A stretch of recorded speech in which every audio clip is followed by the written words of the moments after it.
Agora nós vamos falar de uma coisa. Essa aí, daqui para frente é só alegria, né? Começando com esses 3 nomes aí, guardem esses nomes, porque agora Deus começa a fazer o trabalho da reforma. Esses 3 aí são a estrela da manhã da reforma.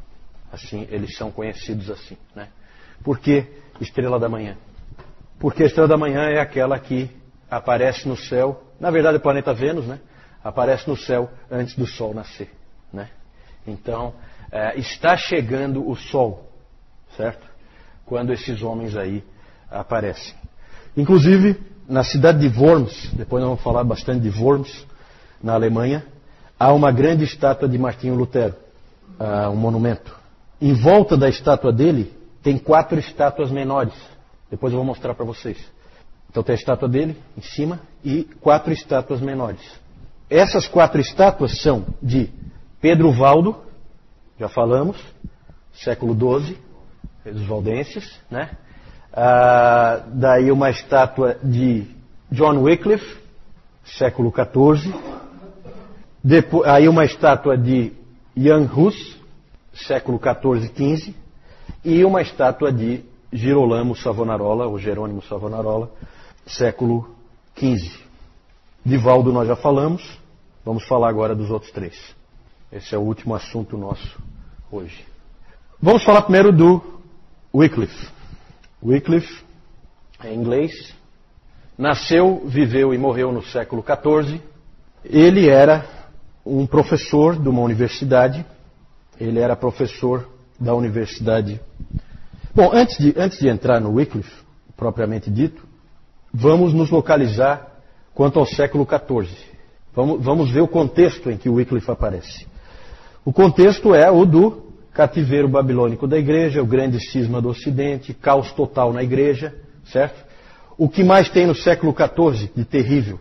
A peste negra, que matou metade da população da Europa, certo? É o século da peste negra. É um século de desânimo, de desespero, de falta de perspectiva nas pessoas. As pessoas só vivem para enterrar os outros, né? O sistema sacramental que está vigente não conforta ninguém, certo? Não dá paz para ninguém, não dá esperança para ninguém. É um sistema de salvação por obras. As pessoas veem que elas não conseguem cumpri-las. A igreja está num estado moral péssimo, certo? Tudo errado. E nesse contexto se levanta esse professor de Oxford. Oxford nessa época era a principal universidade que havia na Europa e o John Wycliffe era simplesmente o principal professor da principal universidade. Esse cara não é fraco, tá? Ele era conhecido como a joia de Oxford, John Wycliffe. O importante para nós é que esse homem estava saindo com ideias novas e gerando turbulência dentro da igreja, gerando controvérsias. Ele dizia que toda autoridade, é o primeiro ponto aí, ele dizia que toda autoridade procede de Deus e que a autoridade do rei é meramente delegada por Deus e que se o rei não cumpre direito as funções para as quais ele foi chamado, ele não tem autoridade. Ele não tem o direito de estar ali. O mesmo vale para o Papa. O Papa não é o cabeça da igreja. O cabeça da igreja é Cristo. Para nós isso é muito normal, muito fácil de dizer. Diga lá naquela época para você ver o que acontece. Que o Papa não é o cabeça da igreja. Só que nesse momento, vários homens se levantaram dizendo que o Papa não é o cabeça da igreja, porque a igreja não tem um monte de cabeças. Certo? O monstro que o grande cisma estava produzindo, nada tem a ver com a igreja de Jesus Cristo. O Papa nunca foi o cabeça da igreja. Isso o Wycliffe estava dizendo ali, e não é pouca coisa dizer isso nessa época. Ele dizia que o Papa foi chamado para ser o líder espiritual da igreja. Mas isso só se ele for um líder espiritual. Senão, ele não tem autoridade nenhuma. Se ele não for um embaixador de Cristo, ele é um anticristo. Essa expressão anticristo, usada para o Papa, muito usada depois por Lutero e Calvino, na verdade o primeiro que usou foi o John Wycliffe, né? Esse sujeito, esse Papa aí, tipo um Rodrigo Borgia, é um anticristo. Esse cara não tem nada a ver com Cristo. E o Wycliffe usou essa expressão então. Ele também percebeu ao longo do tempo, conforme ele ia estudando mais e se concentrando mais e tendo essas ideias novas, para nós não são novas, mas não são por causa de homens como ele, se não seriam, ele começou a ver que a autoridade não estava nem na igreja, nem na tradição. A autoridade estava nas Escrituras. E ele percebeu que só as Escrituras são a autoridade para a vida de cada cristão. E que, se é assim, cada cristão tem que ter acesso à palavra. Porque ele precisa dela. Porque ali está a autoridade para ele viver a vida dele. Isso fez com que o Wycliffe começasse a se esforçar para traduzir a palavra e colocá-la na mão das pessoas. Ele tinha percebido que a Vulgata Latina, quem é que escreveu a Vulgata Latina? Jerônimo. A Vulgata Latina tinha aprisionado a palavra de Deus. A palavra de Deus estava presa dentro da Vulgata.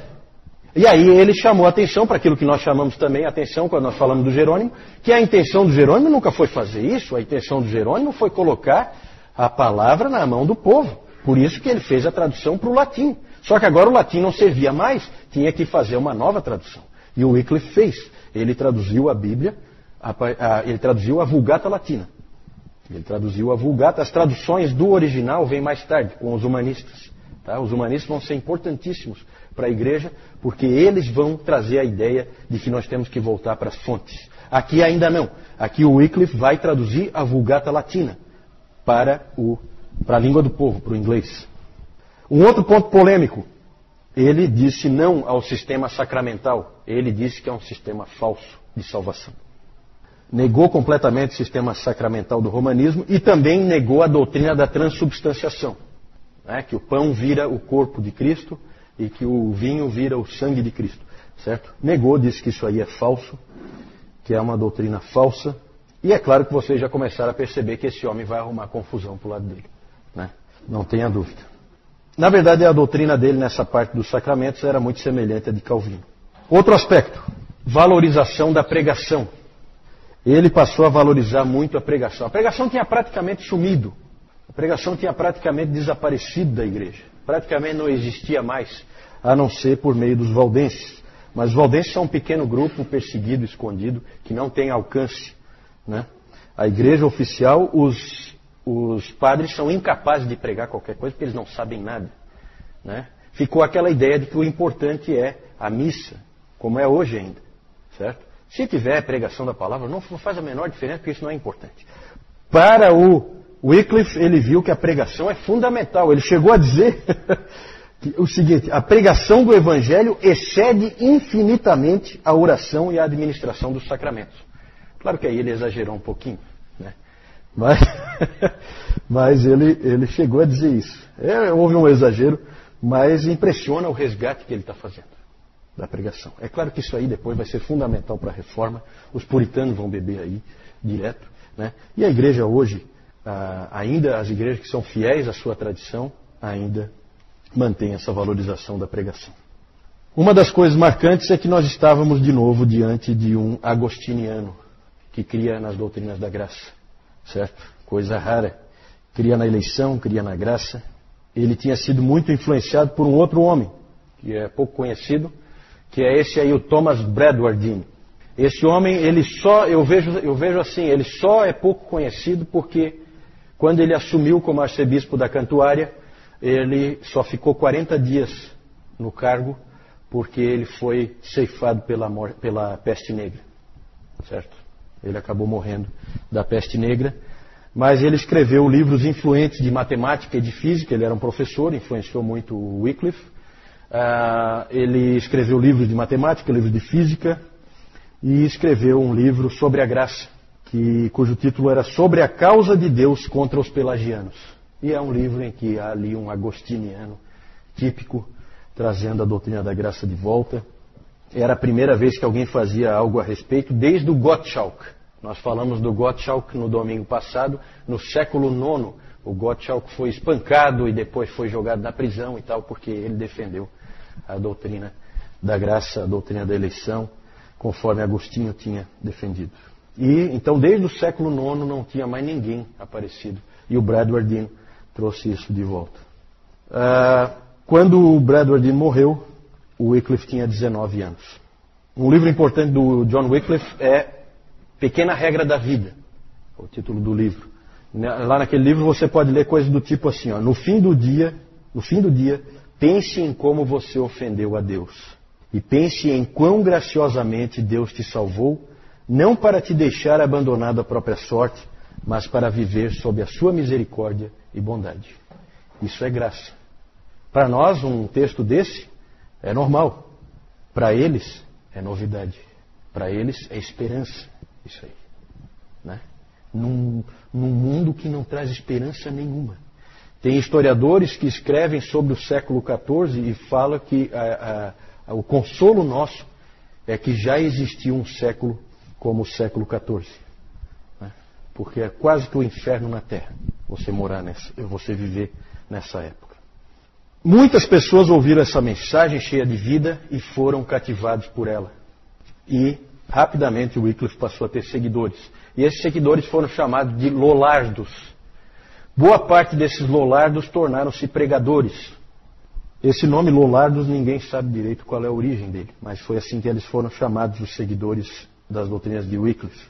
Há um escrito da época que diz o seguinte: é difícil alguém encontrar duas pessoas na estrada sem que uma delas seja um discípulo de Wycliffe. Tal a influência que o Wycliffe estava conseguindo naquela época. E é claro que ele podia ser chamado pelas pessoas de joia de Oxford, mas para o Papa, o título que ele recebia do Papa era o mestre de todos os erros. Esse é o título que o Papa deu para ele.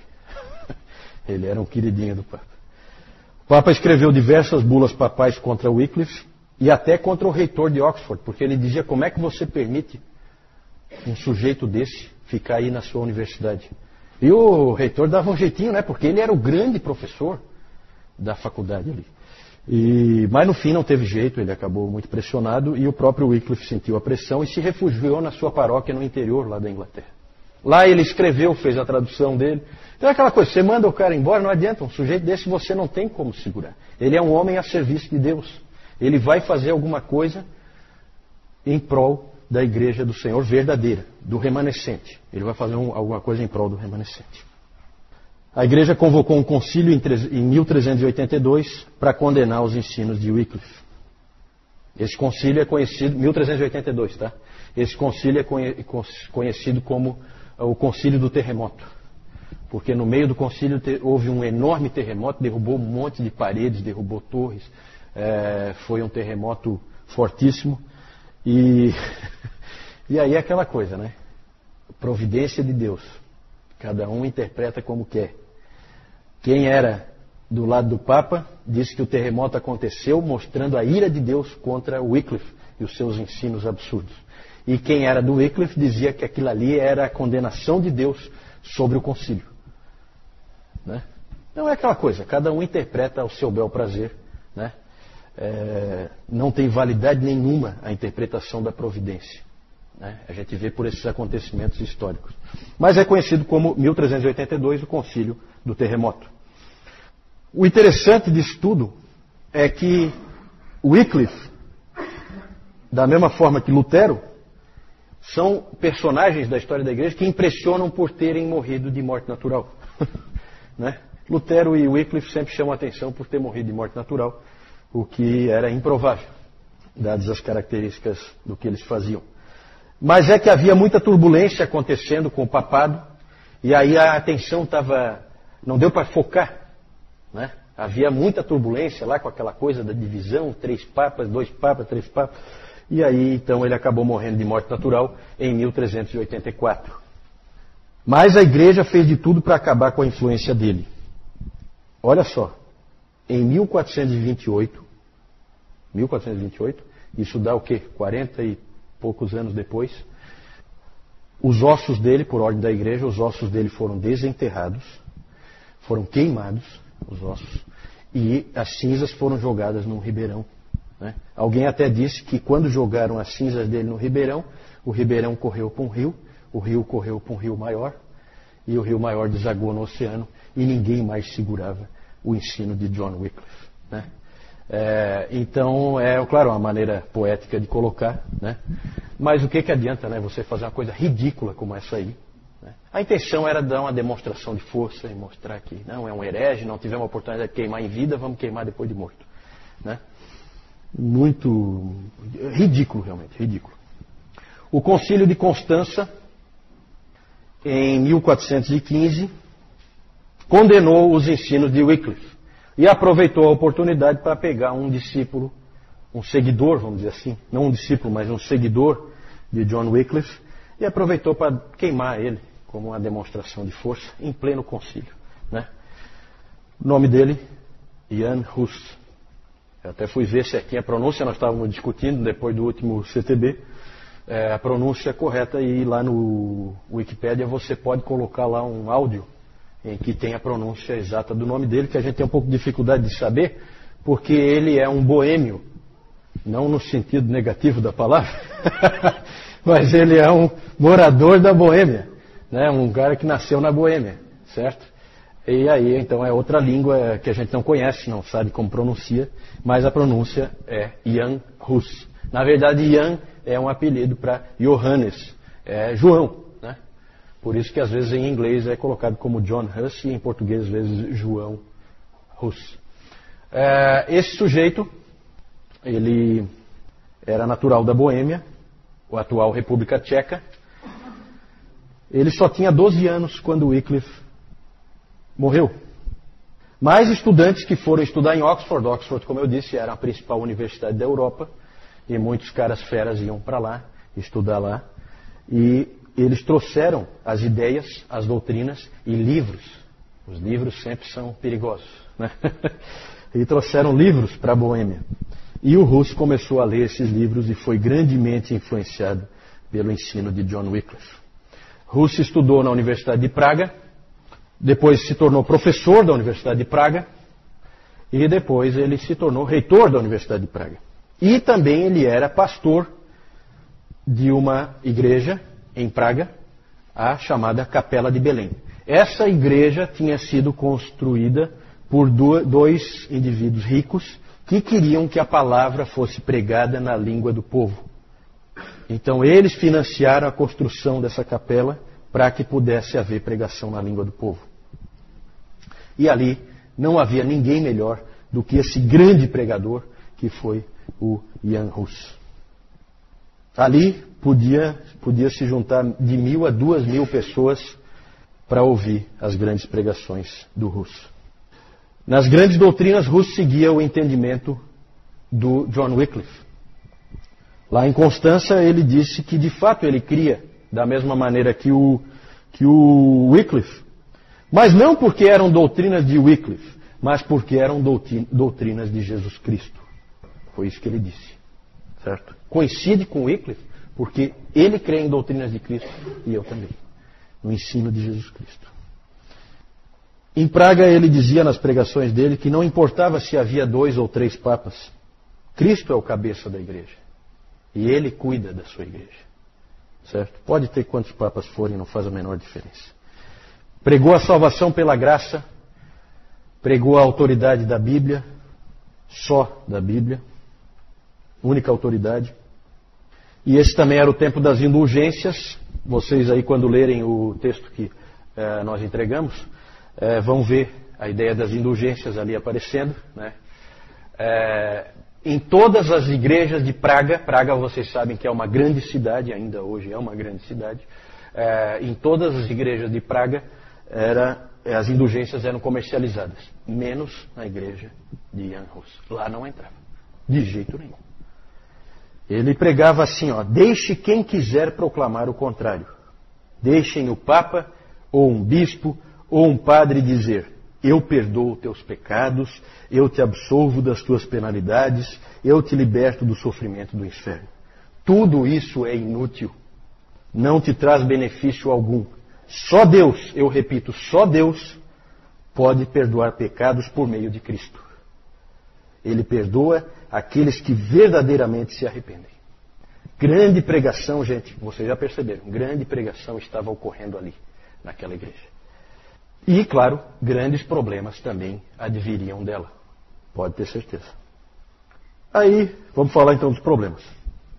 Hus foi excomungado, normal, né? E Praga, a cidade de Praga, foi colocada sob o interdito. O Rus, para diminuir o sofrimento e a pressão sobre as pessoas, ele então resolveu sair de Praga para evitar essa pressão do interdito.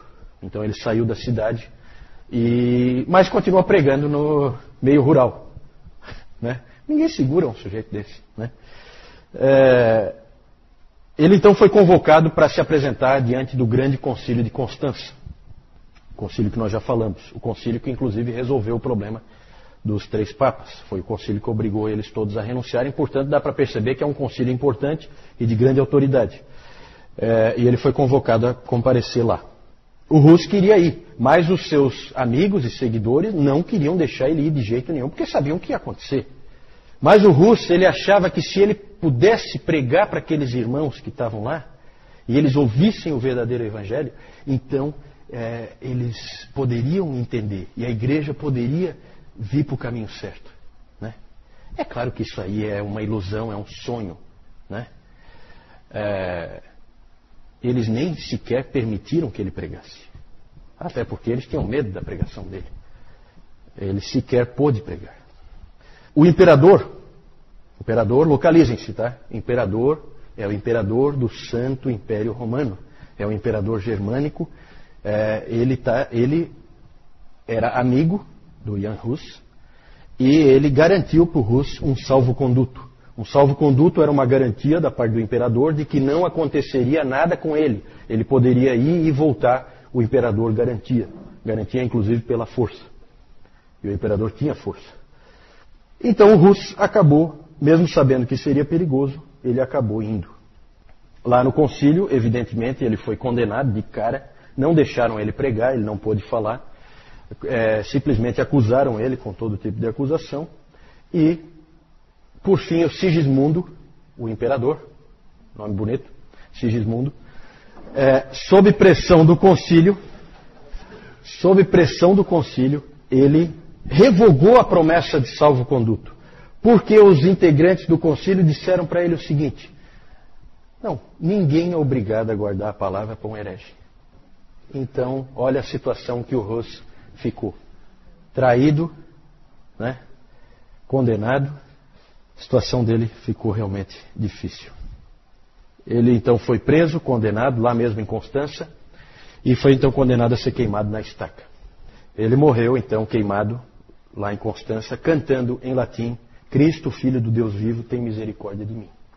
Lutero disse o seguinte sobre Hus: observe como Hus agarrou-se firmemente em seus escritos e palavras às doutrinas de Cristo. Com que coragem ele lutou contra as agonias da morte. Com que paciência e humildade ele sofreu toda a indignidade. E com que grandeza de alma ele confrontou uma morte cruel em defesa da verdade, enquanto fazia todas essas coisas sozinho diante de uma assembleia importante, uma assembleia imponente dos grandes da terra, como um cordeiro que fica no meio de leões e lobos. Se um homem assim pode ser considerado um herege, nenhuma pessoa debaixo do sol pode ser vista como um verdadeiro cristão. O Lutero sempre manifestou a sua dívida para com Jan Hus.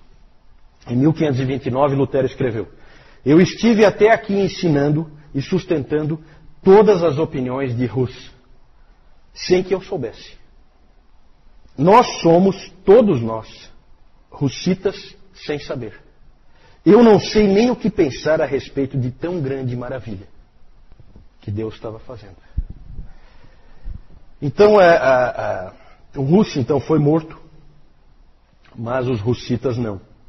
Mais tarde eles constituiriam o que nós conhecemos hoje como os morávios, os irmãos morávios. Né? Grandes cristãos, os irmãos morávios. Por último, vamos falar de um indivíduo, para encerrar, esse vou falar um pouco menos, Savonarola. Essa história dele é uma história que terminou mal e também não foi muito bem no caminho, mas foi um grande pregador italiano, nasceu em Ferrara, foi um indivíduo, vejam que ele é bem posterior, tá? O Hus morre em 1415 e ele nasce em 1452, certo? Em pleno Renascimento, ele viveu.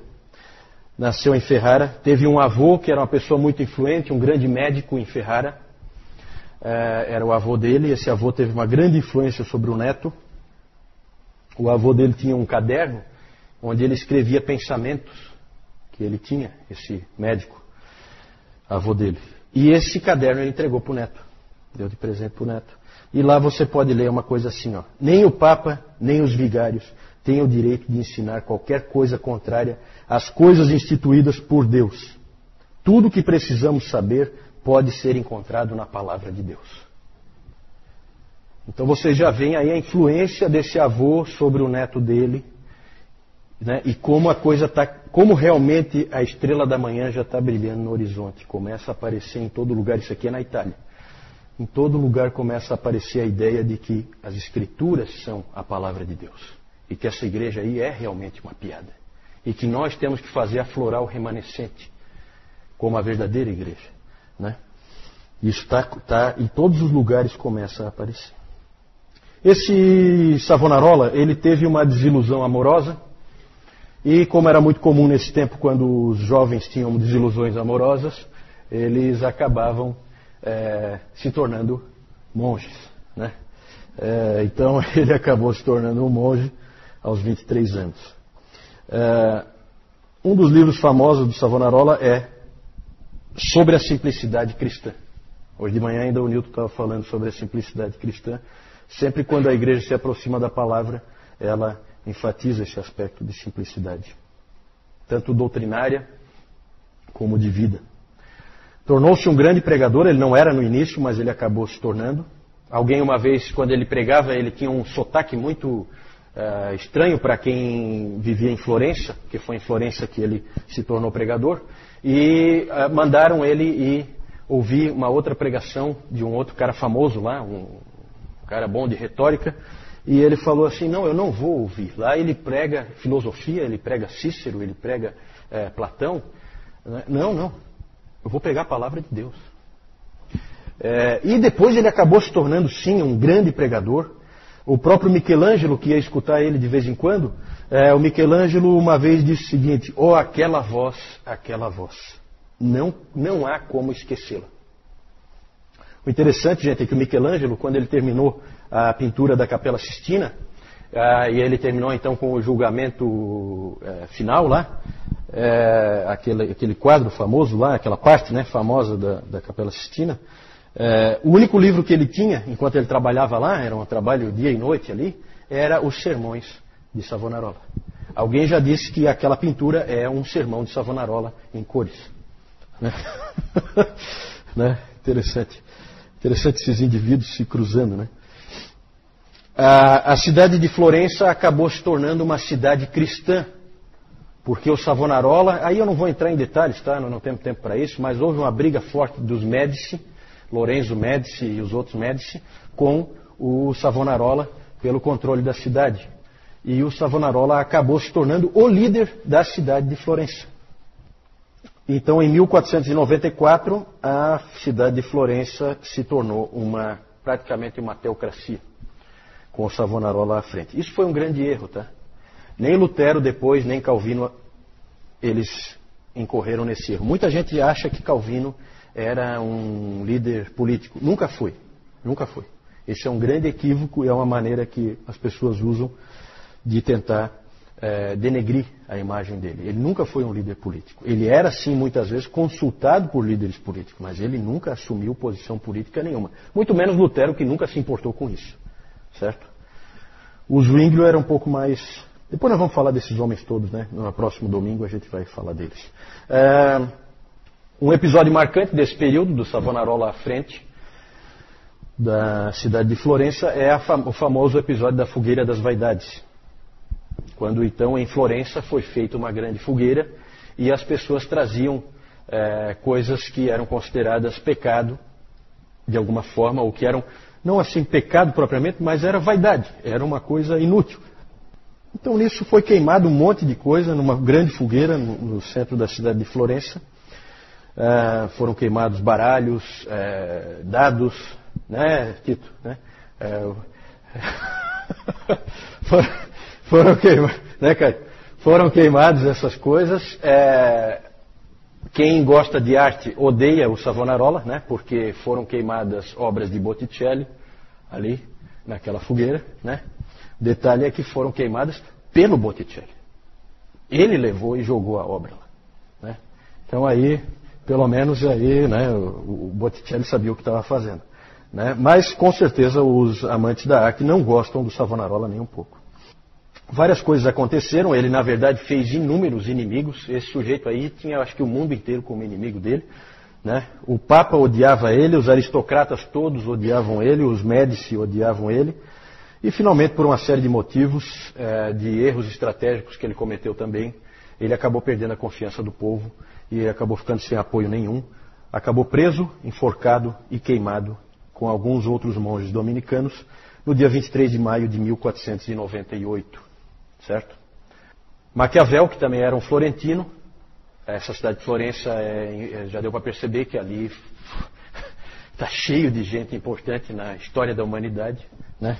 O norte da Itália é extremamente influente na história da humanidade, na história da civilização, sempre foi. O sul não, porque ali o Papa dominava e tal, né? Mas aquele norte da Itália ali, próximo aos Alpes suíços, ali a Alemanha, aquilo ali sempre foi importante. E para o Renascimento, então, nem se fala, né? Ali vai aparecer Leonardo da Vinci, esses pintores todos, Michelangelo, né? E o Maquiavel, que também era um florentino, tinha 29 anos quando Savonarola foi queimado. Vocês sabem que mais tarde ele escreveu a famosa obra O Príncipe, de Maquiavel. E lá ele escreveu num trecho, ele disse assim: profetas desarmados estão fadados a fracassar, né? O que se crê é que ele lembrava do Savonarola, né? Ele não tinha quem o defendesse, diferente do Lutero, né? E aí o que acaba acontecendo com esses caras é que eles são queimados. E fim de papo. Quando ele foi queimado, um menino de 15 anos já andava pela Saxônia. O nome dele? Lutero. Exatamente, Martinho Lutero. Então aqui nós estamos à beira da Reforma Protestante. Sobre Savonarola, Lutero disse: enquanto o anticristo condenou Savonarola, Deus o canonizou em nossos corações. Essa é a palavra de Lutero sobre o Savonarola. Só vamos encerrar então mostrando aqui algumas figuras. Quero mostrar para vocês o monumento da Reforma em Worms. Vocês chegaram a ver isso aí? Não, né? Então ali vocês conseguem ver, bem por fora tem alguns protetores do Estado, tá? É gente que protegeu a Reforma militarmente, né? Claro que ali vai ter o Frederico da Saxônia e tal. Mas lá no meio, onde aparece o Lutero, aqui está o Lutero, vocês veem que tem 4 estátuas. Ali tem uma pessoa, para vocês terem uma ideia do tamanho.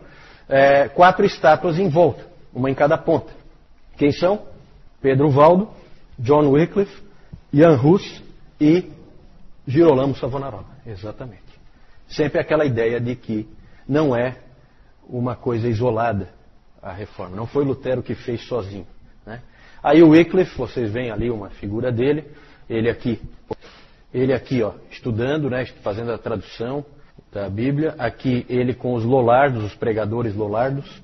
Na verdade não tem nós não sabemos se ele enviou pregadores, esse quadro aqui é um pouco fantasioso. E aqui o episódio, não dá para ver muito bem, né? Mas é o episódio do desenterramento, né? Não sei como é que se diz, como é que se fala? Desenterrar, exumação, né? Desenterraram os ossos dele, jogaram na fogueira e depois jogaram no ribeirão, certo? Então, realmente é uma coisa ridícula. Aqui os Lollardos sendo queimados, não cheguei a falar, mas muitos Lollardos foram queimados, certo? Pela igreja. O Jan Hus, aqui toda a preparação para o Hus ser queimado em Constança, certo? Aí o Savonarola, existe uma estátua dele, né? Pregando. Ele viveu exatamente naquele período do Rodrigo Borgia. Então aquelas barbaridades que estavam acontecendo lá, ele denunciava de púlpito aqueles absurdos que o Papa Alexandre VI estava fazendo, né? Aqui o púlpito dele, as pessoas então que vinham ouvi-lo, né? Ali a praça central de Florença, onde ele foi morto. E aqui uma figura dele, né? Eu acho que a desilusão amorosa dele tinha razão de ser, né?